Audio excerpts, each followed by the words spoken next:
सबका स्वागत है हमारे चैनल विद्या सारथी पर। तो चलिए, उम्मीद कर रहे हैं कि तैयारी फुल फ्लेज में चल रहा है ना। आज आप लोगों का डिस्ट्रिक्ट अलॉटमेंट भी हो गया। आपको जिस जिस डिस्ट्रिक्ट में आपका एग्जामिनेशन सेंटर पड़ेगा उसका ऑफिशियल घोषणा भी आपको आयोग के द्वारा मिल गया है। आप लोग जाके, जो लोग चेक नहीं किए हैं, एक बार साइट में जाके चेक कर सकते हैं कि आपका किस डिस्ट्रिक्ट में आपका सेंटर पड़ा है। ठीक है, तो मतलब अब काउंटडाउन शुरू हो गया है। ठीक है, 3, 2, 1। अब तैयारी एकदम फाइनल स्टेज में होना चाहिए। चलिए, तो सबसे पहले आज हम लोग नेशनल करंट अफेयर को देखेंगे। जो हम लोग का ये पार्ट 2 वीडियो होगा। जो लोग पहले का वीडियो नहीं देखे हैं, पार्ट 1 वीडियो जाके देख लीजिए।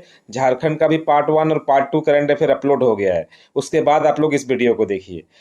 उम्मीद कर रहे हैं कि आपका लगभग सारा क्वेश्चन यही वीडियो से आने वाला है। ठीक है, बहुत मेहनत के बाद ये वीडियो हम बना रहे हैं, आप लोगों के लिए समय निकाल रहे हैं, तो आप लोग इसका यूटिलाइज कीजिए फ्रेंड।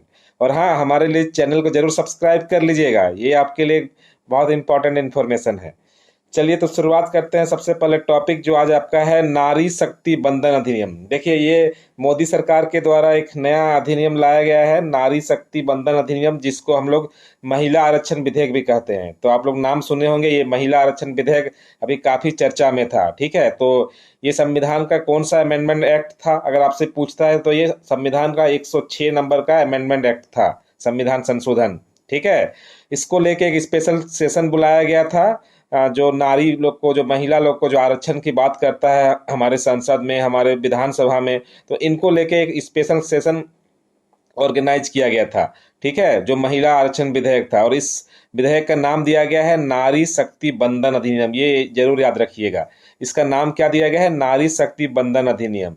और ये चूंकि ये जो नारी शक्ति बंधन अधिनियम पारित हुआ है, आपका नया संसद भवन में पारित हुआ है। हम लोग नया संसद भवन के बारे में पिछले वीडियो में पढ़ चुके हैं। जो लोगों को नहीं पता है, एक बार जाके हमारा प्रीवियस वीडियो देख लीजिएगा।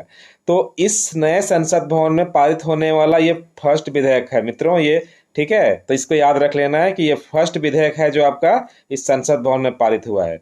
रही बात इसमें क्या प्रावधान डाला गया है, तो विधायिकाओं में महिलाओं की भागीदारी 33% किया गया है। चूंकि हमारा जब से देश संविधान बना है, जब से हमारा देश आज़ाद हुआ है, तब से महिलाओं का भागीदारी हमारे विधायिका में बहुत कम है। तो इनको बढ़ावा देने के लिए ये रिजर्वेशन बोल सकते हैं एक प्रकार से, इनका जो भागीदारी है इनको 33% देने की बात यहाँ पे कही गई है। इसमें क्या पॉइंट ऐड किया गया है कि जो लोकसभा होता है और जो राज्य का विधायिका होता है, विधानसभा होता है, और दिल्ली का जो विधानसभा होता है, उसमें विमेंस के लिए 1/3 सीट रिजर्व रहेगा। जितना भी सीट रहेंगे उसका 1/3 सीट आपका उसमें उन लोगों के लिए, विमेंस लोगों के लिए रिजर्व रहेगा। और इसके लिए संविधान का 239 में संशोधन किया गया है। तो ये आपके लिए नारी शक्ति बंधन अधिनियम की पॉइंट यहाँ पर यही है कि इसके लिए 106वां संविधान संशोधन जो है इसको किया गया है। इसका नाम है नारी शक्ति बंधन अधिनियम। और जो इसके लिए 33% जो है महिलाओं की भागीदारी की बात की गई है, ये याद रखिएगा। लगभग क्वेश्चन यहीं से आने का चांसेस है। चलिए, नेक्स्ट करंट अफेयर का टॉपिक को देख लेते हैं। क्या है अगला टॉपिक आपका? तो आपका अगला टॉपिक है सांची। ये काफी चर्चा में रहा है, सांची। ये रांची नहीं है फ्रेंड्स, है ना, ये सांची है, मध्य प्रदेश वाला सांची है।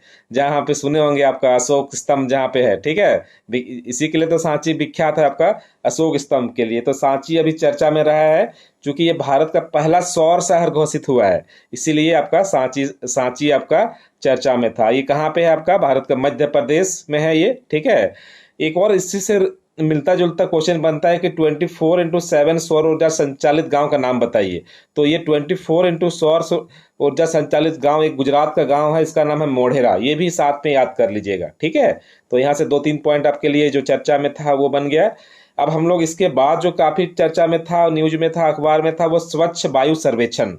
ठीक है, तो जो स्वच्छ वायु सर्वेक्षण हुआ है, इसमें 10 लाख प्लस वाले सिटीज की बात करें तो इसमें इंदौर फिर से टॉप किया है। जो इंदौर है, इससे पहले हम लोग जो वीडियो देखे थे स्वच्छता सर्वेक्षण, इसमें भी आपका इंदौर था। उसी प्रकार स्वच्छ वायु सर्वेक्षण में भी यहाँ पे इंदौर टॉप किया है, मध्य प्रदेश का इंदौर। सेकंड में इस बार आगरा आ गया है। ठीक है, यूपी का आगरा, जहाँ पे है आपका ताजमहल। ठीक है, और थर्ड स्थान में थाने जो है महाराष्ट्र।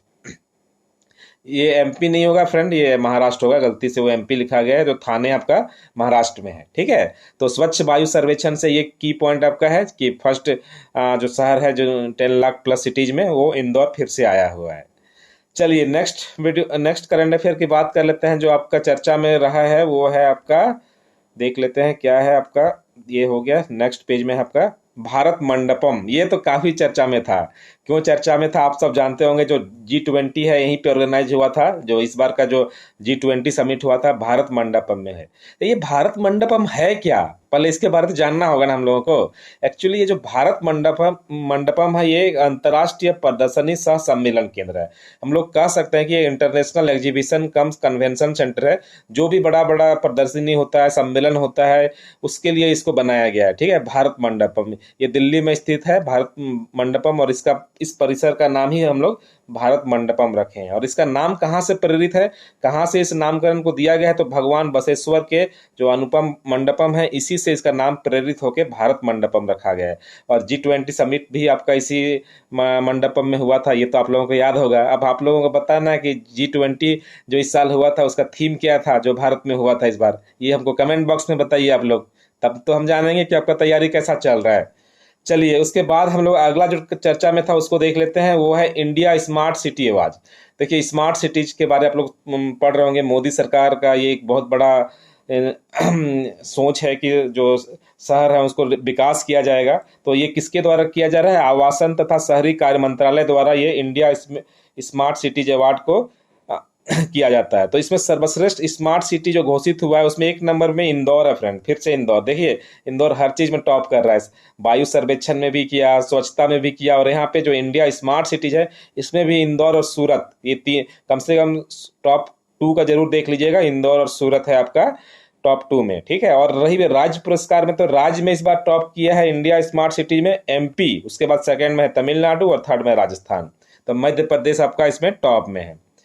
चलिए फ्रेंड, नेक्स्ट जो आपका चर्चा में रहा है वो है आपका राष्ट्रीय बहुआयामी गरीबी सूचकांक। ये काफी चर्चा में रहा है। ठीक है, तो बहुआयामी गरीबी सूचकांक, सबसे पहले तो आपसे पूछेगा यहाँ पे कि ये बहुआयामी गरीबी सूचकांक जारी कौन करता है। तो ये जारी करता है नीति आयोग। इसके बारे में जानते होंगे। नीति आयोग का नीति का फुल फॉर्म क्या होता है, national institute for transforming India. ठीक है, तो ये नीति आयोग जो है राष्ट्रीय बहुआयामी गरीबी सूचकांक निकलता है। ये जो रिपोर्ट होता है ये राष्ट्रीय परिवार स्वास्थ्य सर्वेक्षण पर आधारित होता है। इसमें 36 स्टेट और यूटीज को मिला के ये रिपोर्ट निकाला गया है। इसमें जो सबसे की पॉइंट है जो हमारे एग्जाम के लिए इंपॉर्टेंट है, ये जो सर्वाधिक बहुआयामी गरीबी राज्य कौन सा है, तो ये बिहार है। और अपना सेकंड है राज्य, दूसरे नंबर पे अपना प्यारा राज्य है झारखंड। ये भी याद रखिएगा।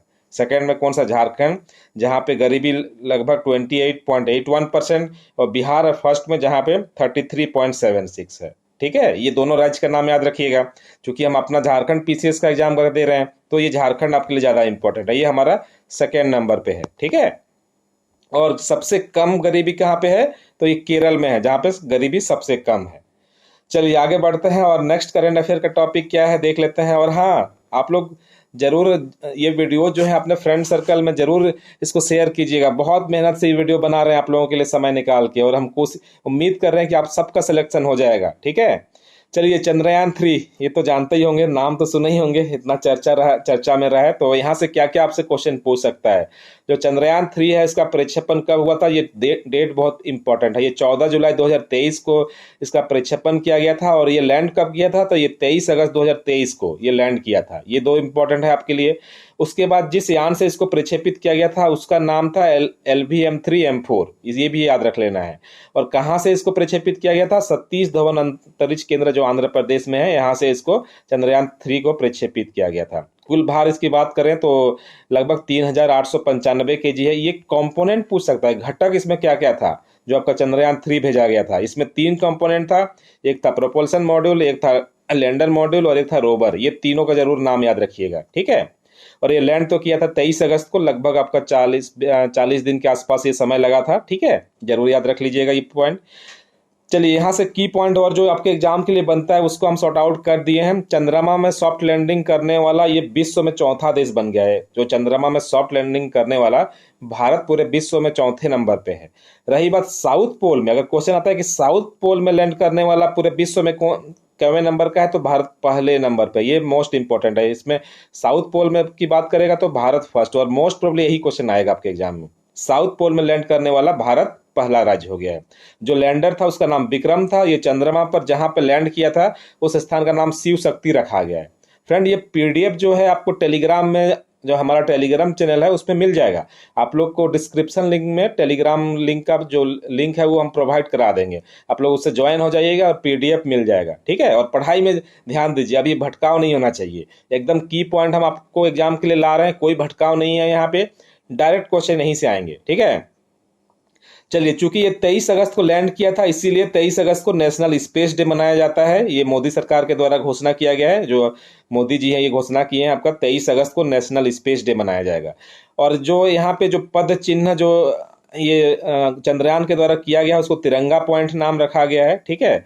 और जो ये अपना जो चंद्रयान 3 जो वहाँ पे उपस्थिति के पता चला, तो वहाँ पे सल्फर की उपस्थिति के बारे हम लोगों को चंद्रमा में जो है इसके बारे हम लोगों को जानकारी मिला। जो हमारा चंद्रयान 3 मिशन जो भेजा गया था उसमें हम लोगों को ये जानकारी मिलता है कि चंद्रमा में सल्फर का उपस्थिति है।